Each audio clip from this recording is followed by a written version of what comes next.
আজকে রাত 8টা পৌনে 8টার দিকে আমরা সংবাদ পাই যে এই এলাকায় একজন বাসায় মৃত অবস্থায় পড়ে আছে, তাকে হত্যা করা হয়েছে বলে সংবাদটা পুলিশের কাছে এভাবেই যায়। তো আমরা তারপরে ঘটনাস্থলে আসি। আমরা এসে যখন ঘটনাস্থলে ঢুকি তখন দেখা যায় যে ওনার 2টি পা বাঁধা এবং 2টি হাতও বাঁধা। সে হিসেবে প্রাথমিক পর্যায়ে একটি হত্যা বলেই আমরা সন্দেহ করছি। তো আমাদের ইনভেস্টিগেশন চলমান। ওনার এক ছেলে এবং এক মেয়ে আছেন। ছেলে থাকেন সৌদি আরব, মেয়ে চাকরি করেন ঢাকায় এবং উনি ছিলেন হচ্ছে ডিভোর্সি।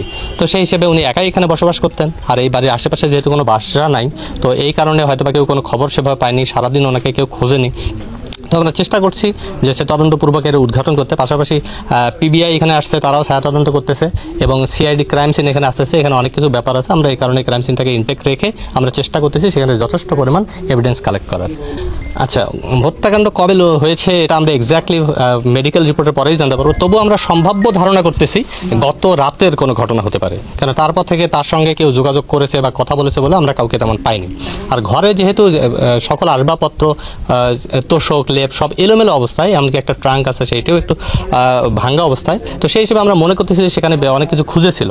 আর বাড়িতে যেহেতু উনি একা থাকতেন, আসলে কী ছিল বাসায় এটা সঠিকভাবে জানার জন্য ওনার ছেলে যখন আসবেন আমরা তখন পূর্ণাঙ্গভাবে জানতে পারবো। তবে ওনার ছেলের যেহেতু বউ আছেন, উনি তার বাবার বাড়িতে থাকেন, তিনিই আমাদেরকে জানিয়েছেন যে এখানে তেমন কোনো সম্পদ ছিল না। উনি একটি মোবাইল ব্যবহার করতেন আর হচ্ছে ওনার হাতের খরচের জন্য 8-10 হাজার টাকা ওনার কাছে থাকতে পারে। এর বাইরে ওনারা আর কোনো কিছু দাবি করেননি। তবে ঘর এলোমেলো ছিল।